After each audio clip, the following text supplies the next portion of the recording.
Good evening and welcome to another episode of Unstoppable Overcomers. And tonight we are having the amazing Kara Oelker. But before we bring Miss Oelker on, I just want to talk a little bit about tonight's sponsor. Unstoppable Overcomers has actually partnered with Camaraderie Rescue Mission, and we are out to help two female veterans go to their next what do you call it? It's an outing, a trip of a lifetime for these ladies. And so we have agreed to help sponsor two amazing ladies. So in the comments are the links. You can either help us by purchasing your coffee order. It's I hear it's an amazing blend. I'm waiting for mine to come in. Or you can use the second link and just strictly donate. So if veterans are on your heart like they are ours, definitely feel free to help us get these women onto that trip, because I know it's going to change lives for sure. With that, I'm going to bring up the amazing Kara Oelker. Girlfriend, I'm so excited you're on my show. I had a blast when I was on your show, and here we are. And I just have to say welcome. Actually, it's funny because Kara and I first talked, it's like we were like soul sisters. What did you call us? Twisted Sisters. Twisted Sisters, that's right. Yeah, because we're all sorts of dark and twisty, and you're like, is this normal? Oh yeah, it is. We both grew up with a chaotic childhood, with each of our parents battling some kind of disease. So, and I didn't think about it until I met Kara that's actually, it was everyday life for us. So we didn't think anything different. And Kara is the first one that I've ever talked to in my life that it was like, she got it. And so that's where the Twisted Sisters come in. So just a little bit of background on that. So Kara, why don't you tell us a little bit about your overcoming story, and then we'll just take the lead on the conversation. I mean, it goes back to exactly what you said, growing up where for me personally, I don't remember a time when my mom wasn't dealing with cancer or wasn't dealing with the after effects of her cancer battle. So when I was 2.5, 3, she was first diagnosed with breast cancer, and that was her legacy. It fueled her to want to get her bachelor's and master's in teaching. It fueled her to want to be the best teacher. It fueled her to live every day as if she's not going to have another day. And that was her life for 27 years straight. And when I was 17, she had stage 2 uterine cancer, unrelated. And then when I was 27, unrelated lung cancer metastasized to the brain. And that was our life. And with that becomes a storm of emotions that, I didn't know why I felt the way I felt. And so I just know that it just felt chaotic. And I guess for me, I'm like, hey guys, so nothing seems right. And even as a kid, like, hey, nothing seems right. And I thought, oh, somebody's going to step in and save us all, or it's going to be okay. I was looking for that sitcom ending or of sorts, or sitcom beginning, and it never came. And I think that is an important story to tell for everyone, because we have these ideas, and really the purpose of living is to find our purpose and to embody our purpose. And instead of embody our situations and our circumstances. And Henry, my dog, is telling me that I need to pay him attention and not the camera. So that's what you're getting right now. But it is beautiful, because I've learned that, so unfortunately, with that, my mom passed away when the year that I was turning 31. And 2 weeks before my 31st birthday, my dad also passed away, And I had to kind of deal with that. Not only did I have to deal with the fact that I no longer had my parents, but I had to heal for all three of us. And with that, it started physically. I realized that my body was deteriorating. That was when I was diagnosed with celiac disease, because I had to take care of myself. I abandoned myself for most of my life. And then after that, it was, you had to take care of yourself. So celiac disease diagnosis. And then with that, with a lot of, with autoimmune diseases, especially celiac disease, because it is the only autoimmune disease where one thing is a contributor. But celiac disease is not the result of something, it's like a symptom. And so with me, I realized in my health healing journey that not only did I have to deal with just my gut in general, but I had to deal with the thoughts that I was ingesting, the feelings that I was ingesting, and the results of my actions around my thoughts and feelings. Right. And, you know, that's an ever-going journey for all of us. But I became very cognizant in that. So much so that I decided, okay, I'm going to be a coach, right? Yeah. You know, I mean, I went through it all physically, for sure. I couldn't eat anything, so I dropped down to 97 pounds on a 5'4" frame. That's not healthy, and nor should it be glamorized at all. But, you know, unfortunately it was too. At a party, at a 4th of July party, someone said I looked really good, and I said, I think I'm dying. My body feels like it's dying, and you're telling me I look good, right? And so it was just that I couldn't. It was so much so that I couldn't ingest anything. I couldn't. It was, everything was hard to take, and I had to honor myself little by little. I had to stop exercising as much as I did. I had to eat foods that nourished me, and sometimes that varied day by day. And I had to be okay with the fact that my hair was also falling out too. Wow. And I had to just be kind to myself. So going through that and overcoming that, and to the point where I visited an endocrinologist, and she said, like, literally, your body is like taking in everything that, you know, taking in your trauma. It's doing what it needs to do. Your body is actually protecting you. And that was just, okay, yeah, let's take care of myself. Let's honor myself, right? Let's drink tea. Let's enjoy things that taste like coffee right now, because I can't drink coffee. But let's enjoy things. Let's be kind to ourselves when we feel that shame. Let's cry when we need to cry. Let's stand up for ourselves when we need to stand up for ourselves. Let's set boundaries. Let's be kind when we need to be kind. So all of that. And that inspired me to be a health and life coach. And at first it was around health, and then being involved in like my coaching and whatnot, I ended up realizing that I was coaching people around personal power anyways, but I didn't know how to like internalize it for myself. So being on Showing Up Perspectives on Cancer, which is on tomorrow night at 8 p.m. Our guest tomorrow is going to be Josh Tehan. You know, we're talking about that. And, you know, that part of me was tucked away. That initial piece of my connection to cancer was tucked away so much. So telling my story on Showing Up on episode 3 allowed me to piece that part together and be like, no, it all is valid, and let's just go all in, and really let's just normalize personal power and what that means.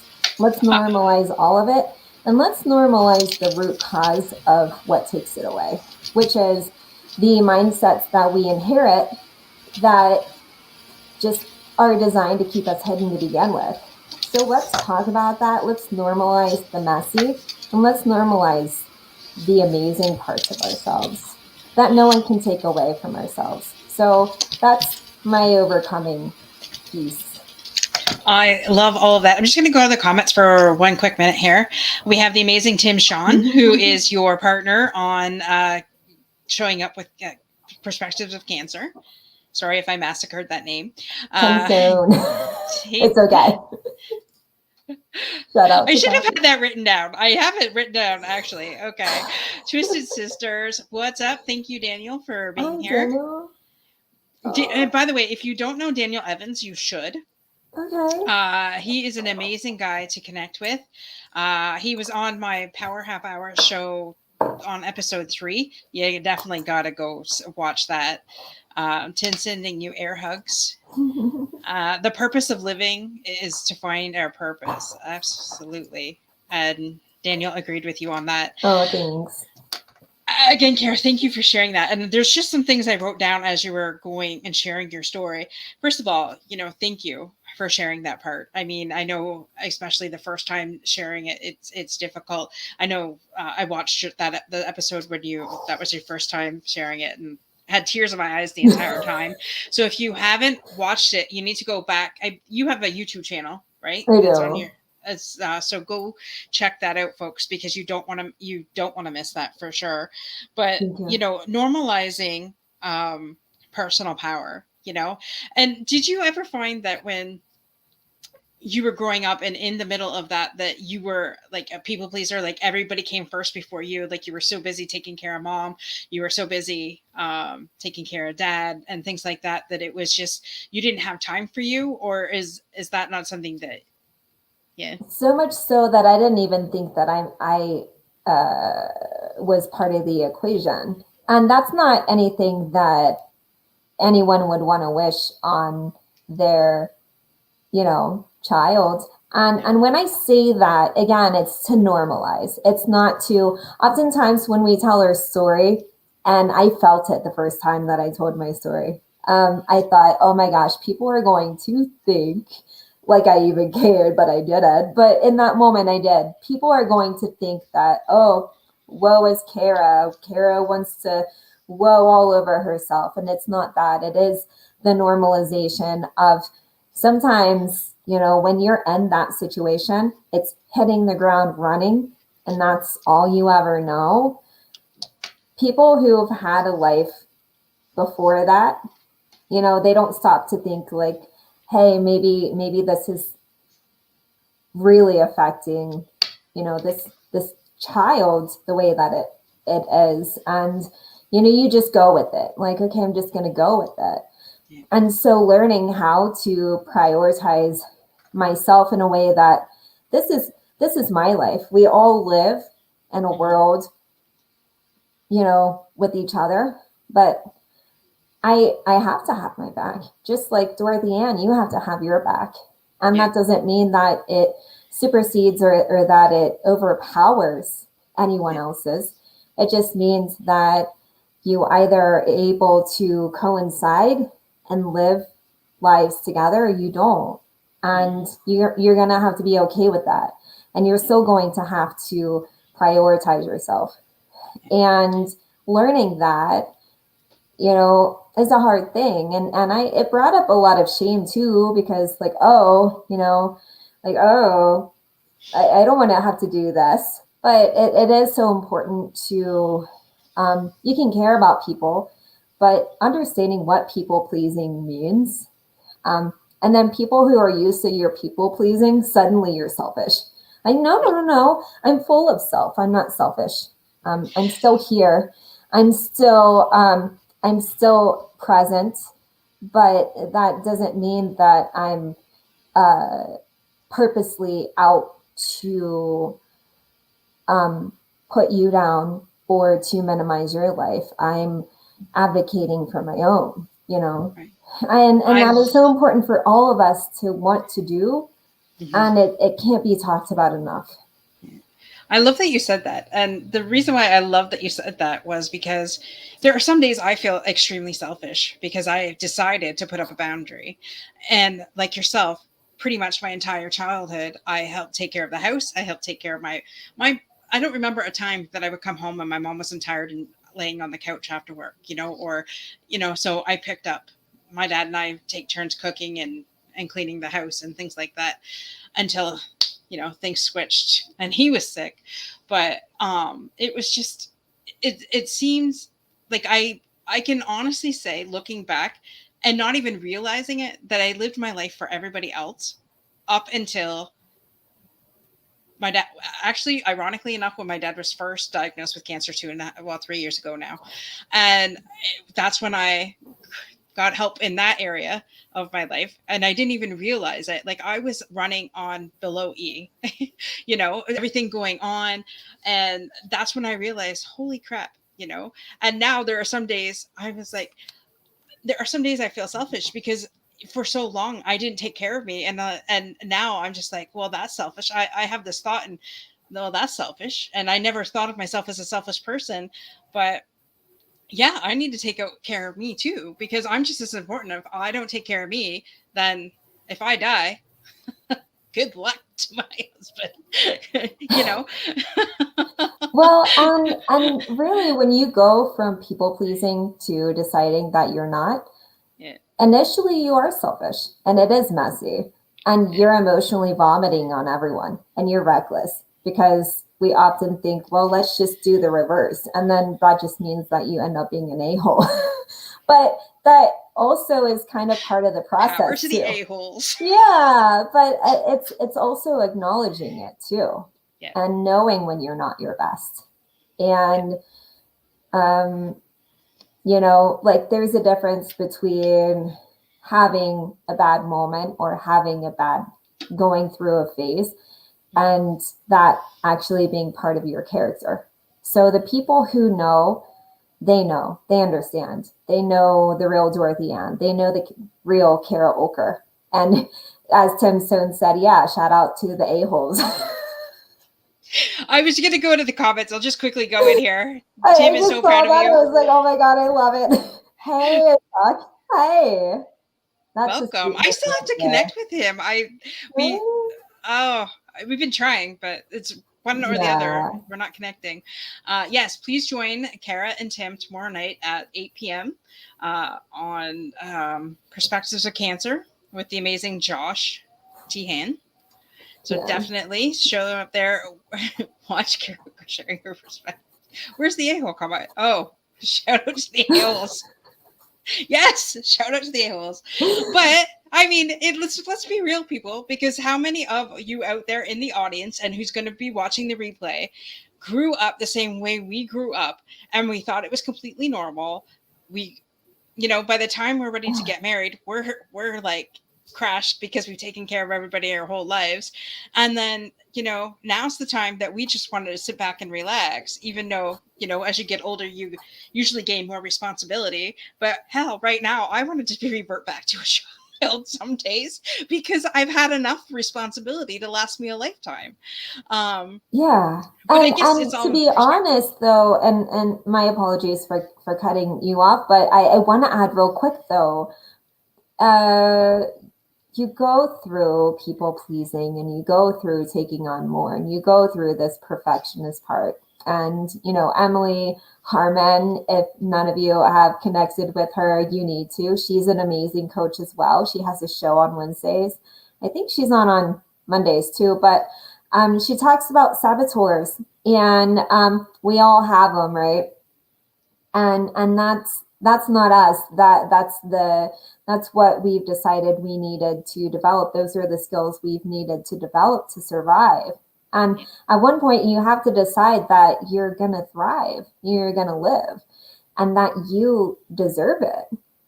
And the path to it is still messy, but you're not only making up for that. And it's not even really, if you go through a childhood where you have to people please, you have to have control, you have to abandon yourself, it's because your parents probably had to also. Yeah. And their parents had to. And it's generational. So sitting with that rooting yourself into what is present, what is going on now, is so essential.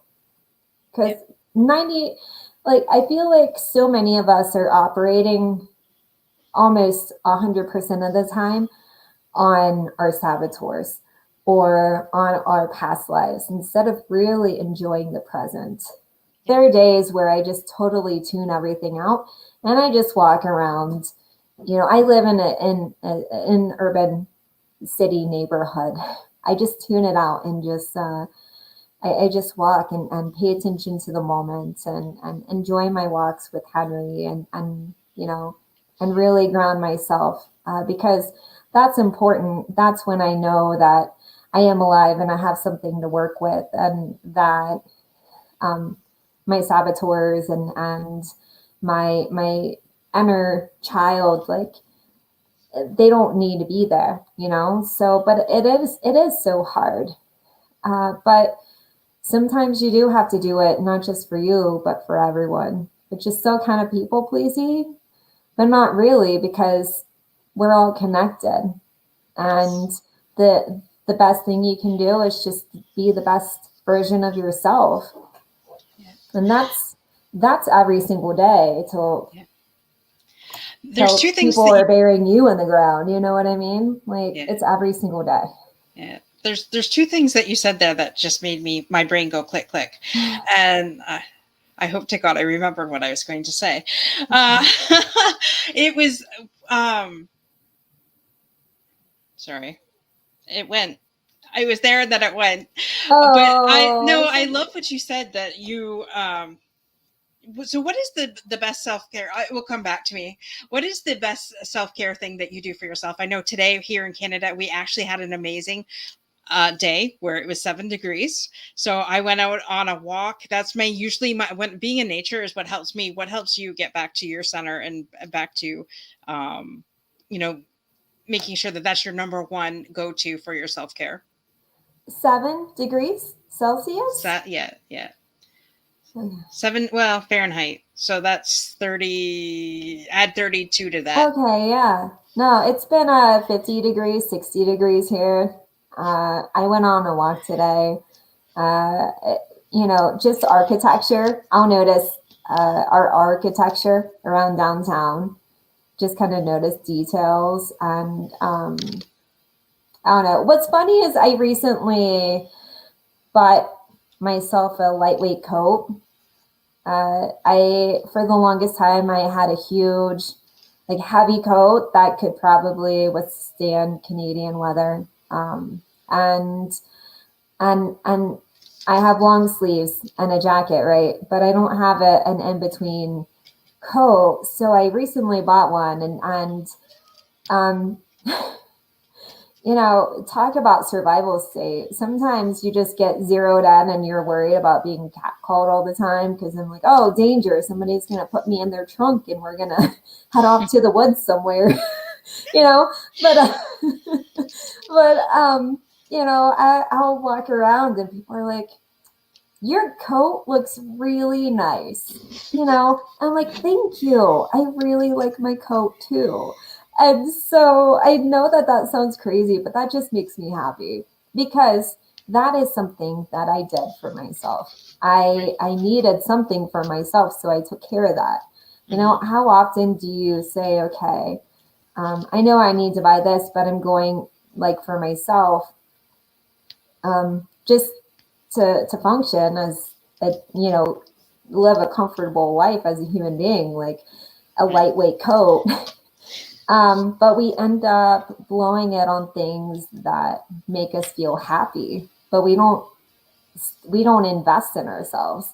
So even investing in things, you know, if you like artwork, like making artwork or buying prints, you know, like stuff like that, that's self-care, because you are, you know, investing in yourself, not investing on who you think you should be.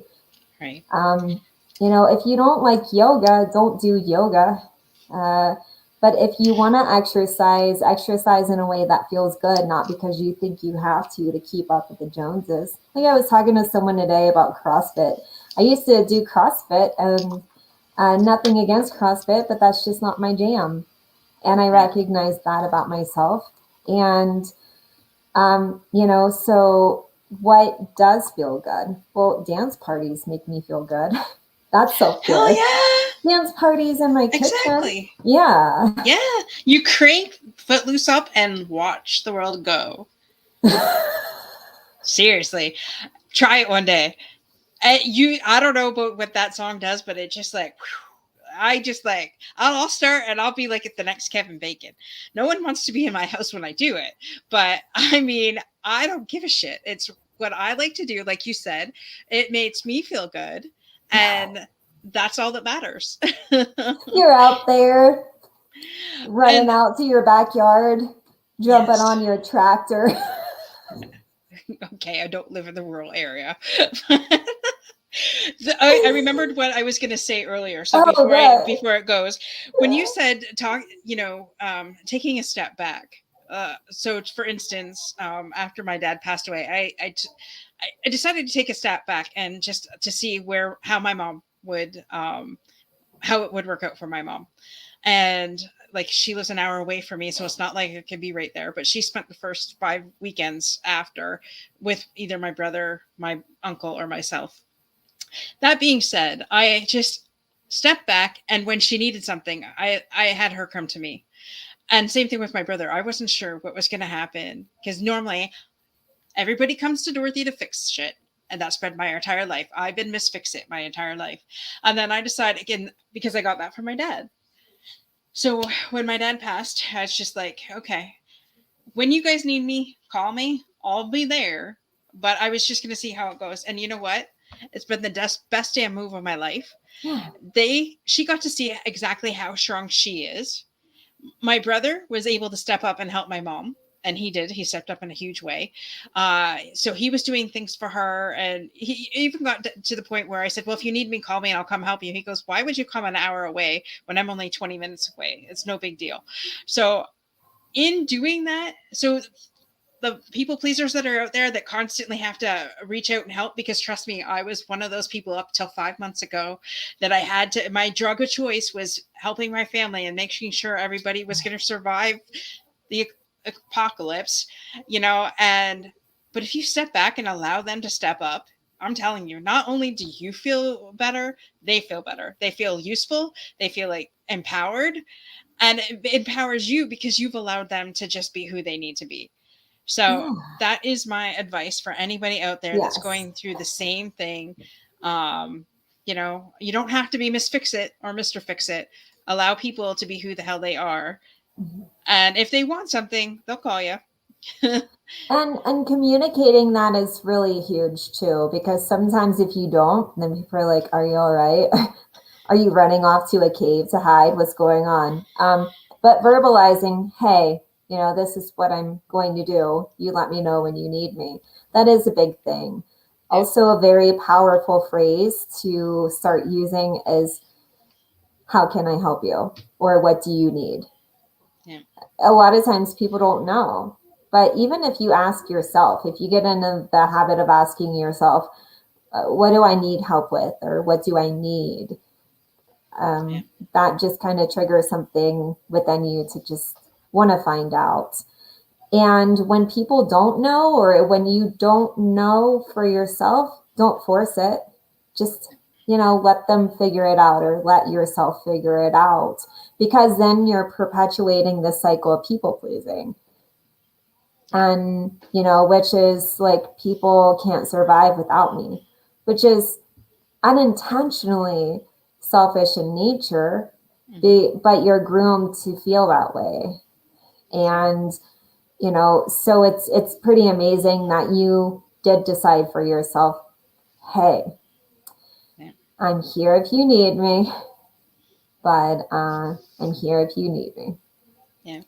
If as the operative word. It's funny. It took us leaving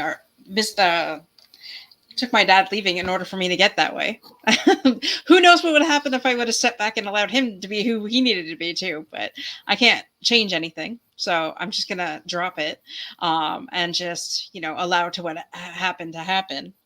There are so many, there have been so many days, so many nights, so many moments where I wondered, if my mom were to have been able to do the work for herself, would she still be here?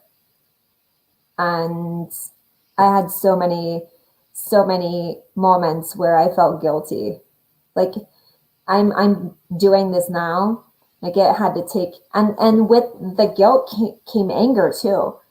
You had to freaking, like, I know it sounds harsh, but I'm just like, you had to freaking die on me for this to happen. Like, so I'm so angry at you. I'm so angry. And that's not really how it is. Like, of course, like, it sounds harsh, but allow yourself to feel those dark, angry thoughts, because then you can just let it out instead of allowing them to consume you, and then reframe your narrative. Yeah. Say, the people I love, who I've lost in my life, they lived their life, and now I get to live mine. And, I get to heal for me, and I get to heal for them, and we all get to heal together. Yes. And you bet you that anyone going through pain, they don't, their intention is to not do that, right? Their intention is to not live in pain. Yeah. So and it's okay to also momentarily be like, ooh, but, and as a result, like, when you're angry and holding on to that pain, you're inadvertently doing that yourself. So just feel it, drop it, and do the best you can every day. Right. We all do our best with the tools that we have. Sometimes we feel like we don't have any tools, and sometimes we have all the tools in the world and we don't use them at all. So just use them. Exactly. It's like we have a toolbox at our disposal. When we're ready, we'll use the right one. Or when the saying, when the student is ready, the teacher will appear. That has become so clear to me over the last year. It's like not even funny. Yeah. I mean, instead of, your door's creaking, so you just like take the door off instead of grease the hinges. Like, exactly. Sometimes we just do that to ourselves. Like, why is this going on? Why don't you just grease the door, losers? Like, come on, let's just, but we don't know at the time. We're just so tunnel visioned. It's like, it just feels better to just do all that extra work to just take off the door. Exactly. No. It's amazing though how us human creatures are so different but so alike. Like, and I'm sure that everybody goes through the phases that we've gone through one time or another, and grief can be a tricky sucker, because I'm telling you, there'll be lots of days that I'm fine, and out of nowhere I'll just start bawling, and I'm like, what the heck? And one minute I'll be fine, and then the next minute I won't be, and it depends. I don't know, like when the anniversary date comes around, there's some months I get very emotional, and this last one, it was not. It was like nothing. So I don't know. And just like you said, allow yourself those moments, allow yourself to feel it, because for years I was emotionally closed off. Like, my heart was so closed. I don't even know how my husband got through it, but but that's constantly working on myself too, constantly seeking different counseling, different meditations, different healing things. I mean, I spent the last 10 to 15 years of my life after my abusive relationship to get to where I am today. And in some emotional energy work that I'm doing with Dr. Christie, it's like more stuff is just released. And it's like, I almost feel like I'm lightweight. but and that's why we have such amazing coaches as yourself, so that people can feel empowered. And so tell us a little bit more about your coaching program. How is it that Yes. you different people, or Uh, who's your target um, client? So, in the coaching world, it is push on us to have this exact demographic, this niche that your target clients need to be this person, but really my target people are people who really just need to know they need help and defining what their personal power is. And they just want a no bullshit approach. They're ready to do the work. They're ready to just know that it's messy, and they're ready to just ugly cry their way through it and know that it's just, the next, it's necessary for the next step. And just that awareness. So if you're ready for that, I'm your girl. She will kick your ass into shape.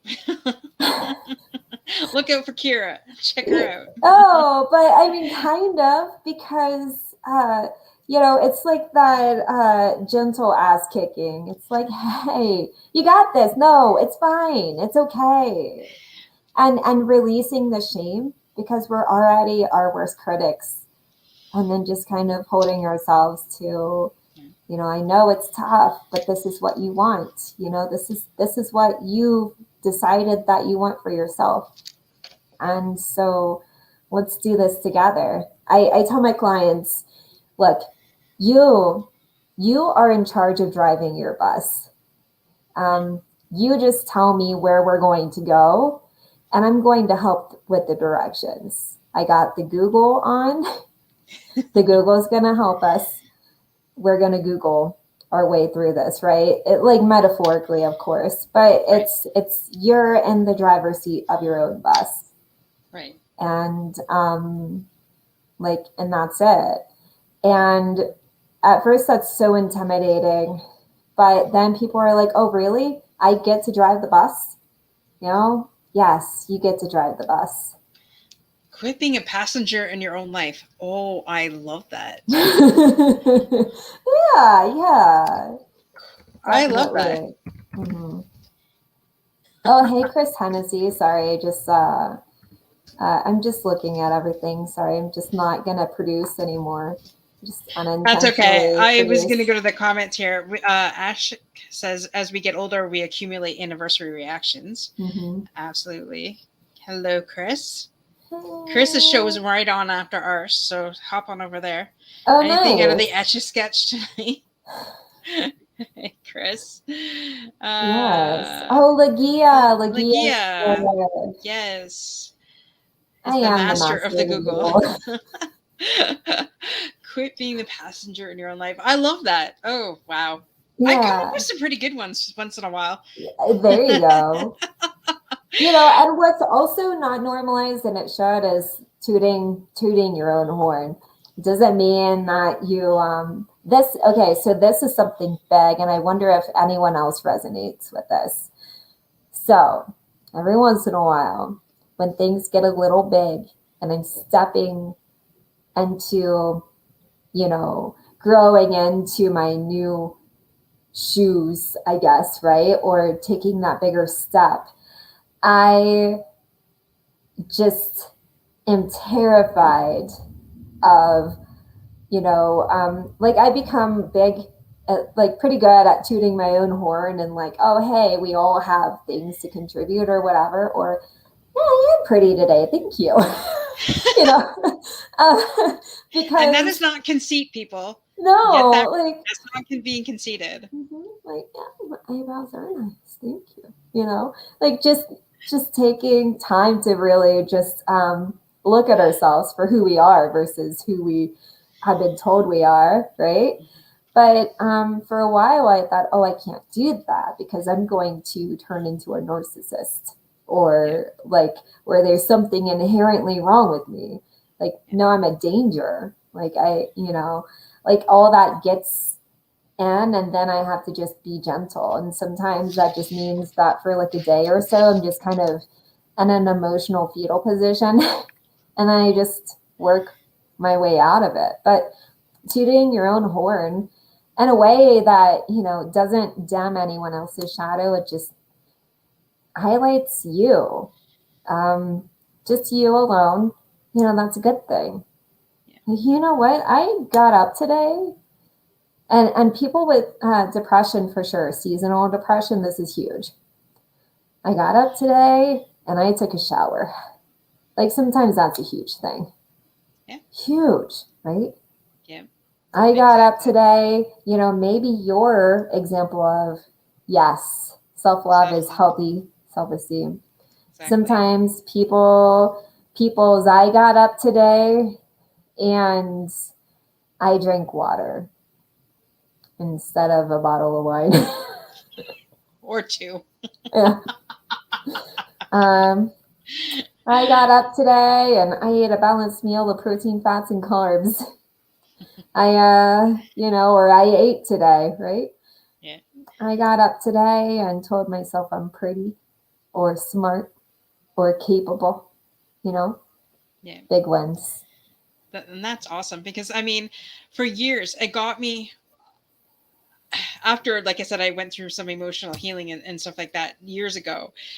I couldn't even look at myself in the mirror most days because of my self-esteem was so low. And then I got myself to a point where I'm like, hey, I'm a pretty damn good person.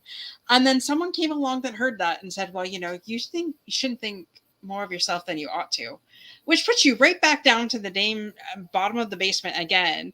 Like, for those people that actually say those positive things about themselves, before someone criticizes other people, just know what they've been through. And it doesn't really matter what your opinion is of them. You have no idea what pit they climbed out of to get to that place. So don't put somebody else down just because you think that that's not appropriate. Yes. And let's talk about that real quick. The more healing you do, the more you will attract people who will literally screech at your existence. And it's hard. It is so hard. Okay. So especially in the last couple years, I'm like, oh my gosh, I've gotten to the point where I just start laughing because it sounds like, it just seems like a weekly occurrence for me. I'll do some more growing and then I'll just get people who are screeching at me. Oh, no, take that ugly and put it back on yourself. My favorite thing right now is like, I'm not in charge of your emotions. Like, I'm not responsible for your feelings. I'm responsible for my actions, and I empathize with your feelings, but I can't take them on. Yeah. Like people who I was close to when the pandemic first started, because we all were just kind of scared and huddled together. We no longer are a fit, and that's okay.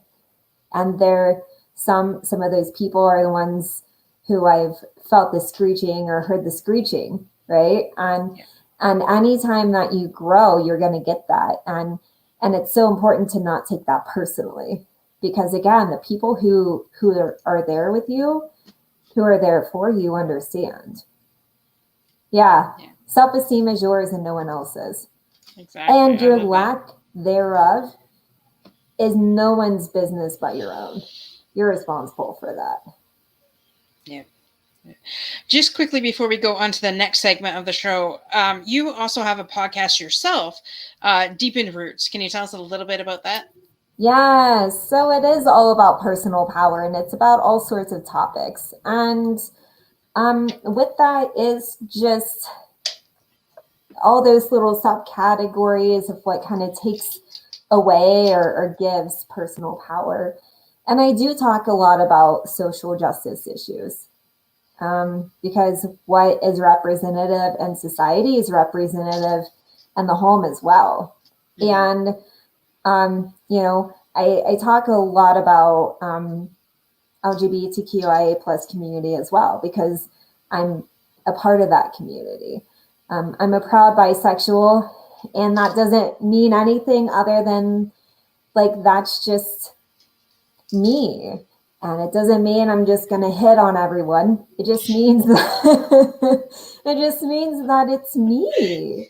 And there's so many things about that, right? And if I feel like if I can talk about that, then people can be like, oh, you know what? I felt that way too. And I'm removing the shame around it and going about my day. And, you know, I've talked about health stuff, and I've talked about, I've talked about how to be a good ally and any community that is not yours, and respecting differences. And last week I talked about growing pains with Tim Sohn, which is very much against Tim Sohn's grain. He deflects. He's the king of deflection. And he's talking about growing pains. He's like, it was painful, but I did it for you. Like, yeah, hey, thank you. You know, and so I talk about all sorts of things, and you know, just kind of just normalizing it. So that's the big thing about it. 51 episodes so far. I've recently made it into a live stream.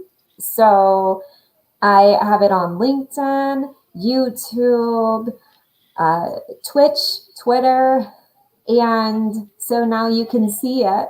And I love it now because there's comments, people comment, and it's more interactive now versus me just hanging out on my podcast microphone. And it's fun. It's just a little example of the stuff that we could talk about during my coaching sessions with you, you know? So awesome. Yeah. All right. So right now we are going to go to the next segment of the show, which is the fundamentals.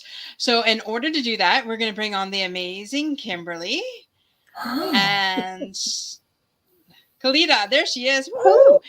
So I'm going to turn it over to Miss Kimberly for right now. And there we go. Okay. That was smooth soaring. Well, hello, everybody out there.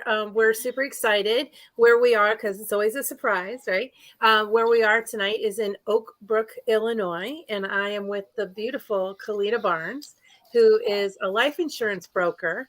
And Kalita, please share a little bit about you and what you have to offer. Well, yes, I am a life insurance broker. What got me into the field was simply education. You know, I learned that life insurance is not just about a death benefit. That's typically what most people know about life insurance, is that it's a death benefit in case you were to pass away, what your beneficiaries might, you know, receive. But we also still have living benefits.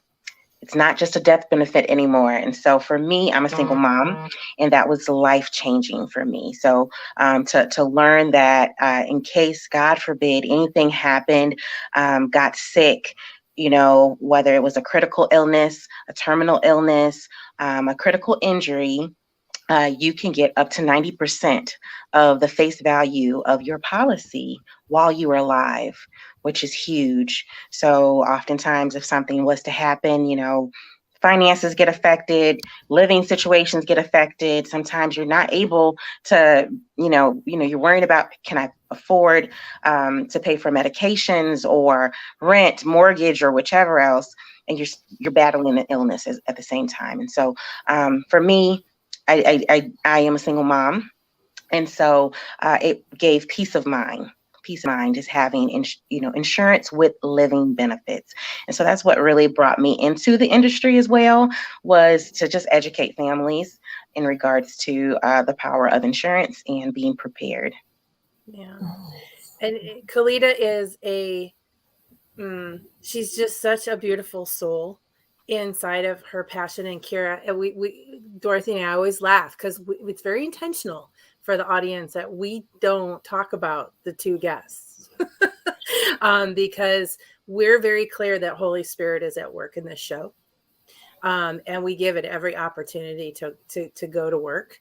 And so it has just been such a privilege to really listen to how much you and Kalita have in common. And it's definitely inside of the world of creating that ease of living, right? So that optimal fountain of youth that is in each and every one of us can just flow, right? And flow and flow and flow. So Kalita's passions are very much in tune with you, Kira. And so it's always exciting. And we look forward to, working with you guys this week, because that is Dorothy and my commitment that when people are on our show, their lives just blow up in a positive way from being on our show. So, so for anybody out there that doesn't know what they don't know about life insurance and, the opportunity that it can bring to calm people down, right? Like, I love what you were talking about, Kara, about the thoughts you have, the emotions you have, not you personally, but all of us as humans, that literally make us sick. Yeah. And a lot of them live inside the world of finances and security, right? So that's who Kalita is for people. And with that in play, we're going to start the fundamentals of the show. Here we go. And for those of you that are hearing for the first time, the fundamentals of our show is very intentional. It is spelled fun, capital F-U-N, little d, little u, little h, capital M-E-N-T-A-L-S. So it is the fundamentals of life, right? That create outrageous joy, celebration of all life, and a symphony of beauty, which is what life is really intended to be, right? Okay. So who wants to go first? Kira or Kalita? You get to pick. I can go. Okay, yeah. I don't know what's going on. This is so great, right? The audience, right? And it is on their form, people. To say this. They answer and not one guest remembers what they put down. Not one guest. we even prep them in the green room. So it's great. It's perfect. And it's wonderful. And so Kira, sit back and go over your notes where you wrote down what your 3 fundamentals are, and Kalita will lead the show. So go, Kalita, go. Go you. Okay. So you want me to just go ahead and share what my thoughts were? Your 1, 2, 3 fundamentals. Okay, I didn't know if you were gonna ask the question or not or whichever, but I did. I said, what are your 3 fundamentals? Yeah. So my Kalita, what are your 3 fundamentals that you want to leave the world with? Well, what I would leave the world with is there's a song that came to mind by Leanne Womack, I believe is her name. So you can look her up on YouTube. The video is up there. But I'm sure you all have heard of the song, possibly. If you haven't, please listen to it. It is called I Hope You Dance. I Hope You Dance by Leanne Womack. And I love that song. Ever since I first heard it many years ago, it's, that would be what I would want to leave my children with is I want them to live their lives full out, not to get stuck in fear, walk into the fear and whatever it is that they're up to, whatever their purpose, goal is that they have, but just to live full out. And so that would be one that I would leave people with. The other, I would say to remember that the inner me is the real enemy. You are the only one that can stop you. No one else can stop you like you can. So the inner me is the enemy. And so just do it. Just go out there and do it. That goes back to the whole walk in the fear. And then the third thing I would say is to live your legacy now. Live your legacy now. We put off so many things to, maybe one day, someday, okay, well, I have to have this first before I can do that. But do it now. Act now. Beautiful. Can I share one thing? No. Yes, of course. When you said that song, the reason why I was jumping is that is the song I picked to dance with my stepson at my wedding. he acted like he wanted to hurry up and get off the dance floor and almost go and under a table, but he did it the whole song and then he bolted. But yes, that was the song I picked for him. Yeah. Dorothy, can you pop it into the whatever so everyone knows, of course, Dorothy is the ringmaster of everything. And so I don't know how the technology works, but I did pull it up when Kalita and I were working together. And if we could share that with the audience, that'd be great. Thank you, Kalita. Great job. All right, Kara, your turn. So I was equal parts listening to every word that Kalita was saying and also equal parts trying to figure out where I put that Google form. I'm like, I know I filled it out, but like, I don't know my answers and I can't find them. They're in purgatory. You have them. I don't know. You want me to say them? Dorothy? Well, because I was going to say, I could just guide her through it. Whatever works. I'm like, I don't know what's going on, but I appreciate you. And well, I'll just briefly tell you, but if you want to change them. So you wrote down social justice, healing trauma, and love of self and how it aligns with relationships with others is what you put down. Yeah. I still stand by my statements. Awesome. Fantastic. So Dorothy, slow it down. Can you feed her the first one so she can talk about it a little bit? Oh, social justice. Oh, yeah. Social justice issues. It's just seeing what's going on in society that is just holding everyone back and how it affects everyone differently, and really educating yourself around that and how you may be unintentionally perpetuating that in your individual life. That's huge because it does go back to self. It really does. And it doesn't buy into perfectionism or how to be a perfect human. It just means awareness and doing your best and being aware of the programming. Like you said, Kalita, you were talking about like your inner self and whatnot, just really uncovering what that really is versus what we're told it's supposed to be or what we've had to do to survive. And so that's just huge because how that affects us individually, it affects us in society in so many different levels. Beautiful. And then Dorothy, what was her number 2? Healing trauma. Yeah, great.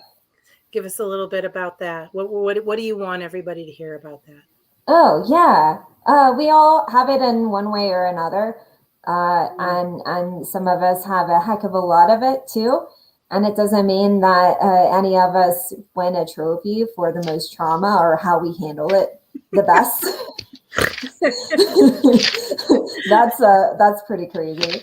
But just going with yourself and uncovering what's been holding you back and healing from that, giving yourself love and removing that shame and kind of goes to the first. But yeah, that's huge. I think all of us, if you do life correctly, you're equal parts just in love with your life and equal parts just traumatized, and that's okay. So. Sure. And then Dorothy, her last one, number 3, just make sure everybody gets them. Love of self and how it aligns with relationships with others. Yeah. So how you view yourself is how you view others. When people kind of get rude or snippy, it's because they feel that they have to protect themselves or that, they've been taken advantage of, right? If you're overly kind, it's because you've been taught that you need to please others so you can please yourself. But if you exude this kindness of, I see you, and it doesn't affect me, it's just all you, I see you. Like then you're able to reframe things. You're able to reframe your thoughts. You're able to reframe your actions. And then you're just kind of rooted in yourself versus rooted in like, why is this person side-eyeing me when maybe he has like an eyelash stuck in his eyeball, Like nobody knows. I love that. That was perfect. That was perfect. Yeah. What? Dorothy's been doing it all What? night. Yeah. No. Well, anybody who's worn contacts for the last 2 years every day of this freaking pandemic because you don't want your glasses, they get what I mean. Like my eyes are like bugging out of my head by 8 o'clock at night. Yeah. Yeah. So I touch my eyes a lot. Yeah. So Kara, thank you. That was phenomenal. And, thank you for riding the roller coaster of the fundamental section of the show. And with that, Dorothy, the fundamental section is complete. Woo-hoo. Well, thank you, ladies. Thank you, Kalita and Kimberly. And I just want to thank our guests for being on the show tonight. And Tim here, what does it mean if you're rude, snippy, and kind of all of it? Means you're human. Yes, makes you human. It means we all have that day, so just get over your damn self. Oh my gosh. Now, okay, so not gonna lie, now I have this, I Hope You Dance song stuck in my head. I'm just gonna pick up my cat and just like waltz around my kitchen to that song. Yes, go do it. Go do it. Oh, that is so awesome. So again, Kira, where can people contact you? Because I know we didn't get to what day is your Deepened Roots podcast? Oh, every Tuesday at 2 p.m. Eastern Standard Time. You can find me on my LinkedIn channel or LinkedIn profile, YouTube, Twitch, Twitter. It's all Deepened Roots. So on Instagram, you can find me at Deepened Roots. Hey, Russ Hedge. Hey, Russ. Sorry, just producing again. Yeah, and then same with Twitch and Twitter. You can find me at Deepened Roots. And then Kara Oelker on LinkedIn. Just find me there. And that's really the best way to get a hold of me right now because I'm really maximizing my website. So it's all kind of beautifully messy and under construction. But you can find me, Deepened Roots Podcast, Tuesdays, 2 p.m. Eastern Standard Time. And then Tuesday nights at 8 p.m. is the Showing Up Perspectives on Cancer with yourself and your co-host, Tim. Mm-hmm. And there's something that we didn't mention that I want to mention because I want to bring all eyes on this. Thanks, Russ. You too. Kara and I are part... we are helping the amazing Tim Sohn get his Man of the Year with the Leukemia and Lymphoma Society. It officially kicks off, I think it's March 8th. So we will be raising awareness and money for the LLS Leukemia and Lymphoma Society. It will be raising, and our goal is $50,000 is what we need to raise between March 8th and May. I don't know what day it may. But Kara and I are on the team to help raise $50,000. So yes. As people that have lost family members to cancer, yes, it is a blood cancer. I know mine dad was liver and lung, but it doesn't matter. It is all for helping these kids. We will be having the male child or the female child we'll be having on our show. We're doing a 24-hour live stream, folks. 24 hours. We will be raising money, and that's what's going to kick off our campaign. So March 8th, mark it in your calendar, 6 p.m.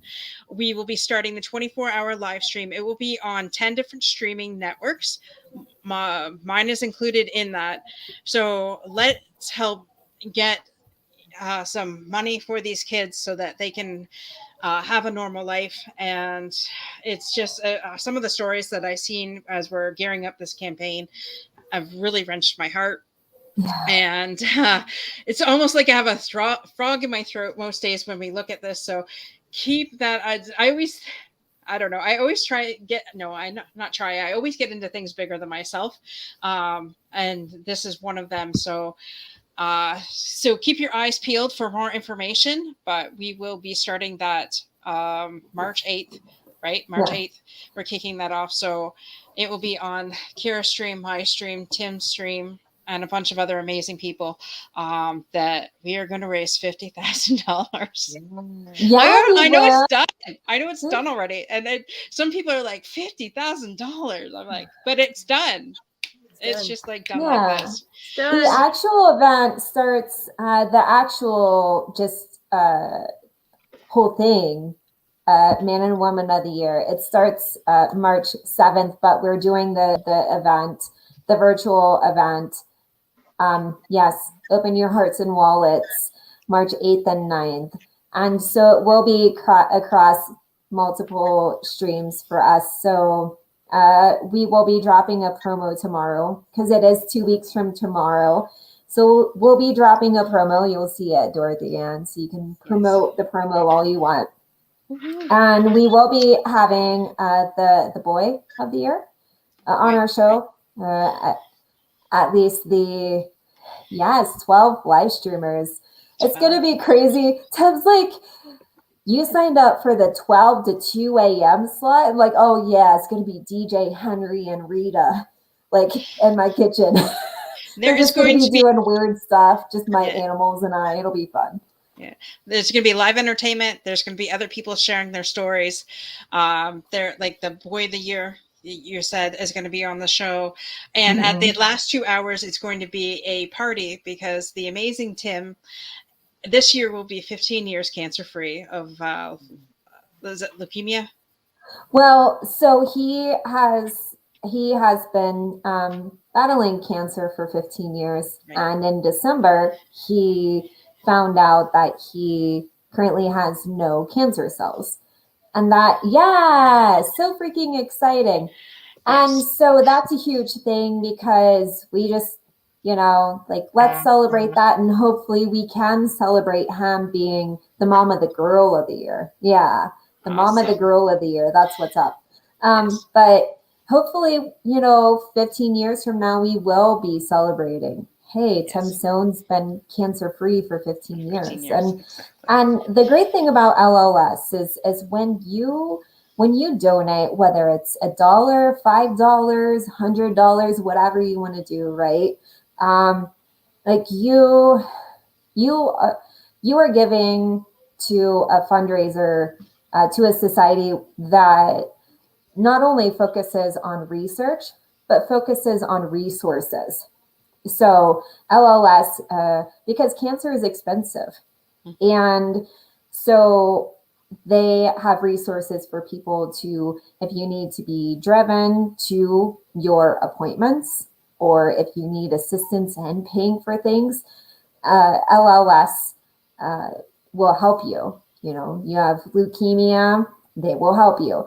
And again, the other part does go to research because the end goal is that this isn't an issue anymore and that it's a cure, that there's a cure. So, but it's really awesome that they do focus on the fact that cancer is expensive, having cancer is expensive, and you just need to focus on living and healing. Right. Exactly. And focusing on yourself. So that's a huge thing. I know that when people are like, oh, fundraiser, some people just shut themselves off. But this is a really good cause because you don't know who has been going through this. And you may be able to help someone just live a better life, just a more at ease life. While they're going through something so devastating and hard on your body. Yes. Wow. Yeah. That's why we need to raise $50,000 so we know where our money's going. Right. And that's awesome. So again, thank you so much, Cleta, for joining us this evening. And thank you so much, Kara, for sharing your heart.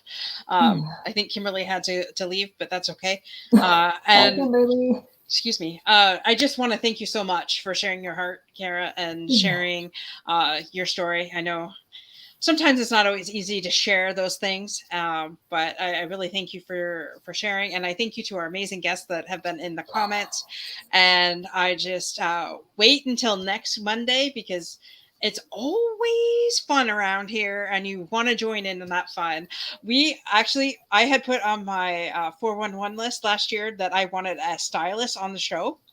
So next Monday is the amazing Joseph Resinault, who is a stylist all the way from, he works out of Beverly Hills, but he's from New York, I think.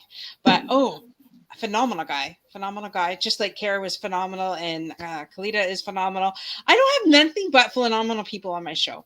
So with that being said, I better wrap this up because we're 10 minutes over, but that's okay. It's okay. You do what you want. With that, folks, have an amazing evening, because we're all amazing, and I keep using that word too much. But anyways, love you all, and see you next week. Bye. Bye.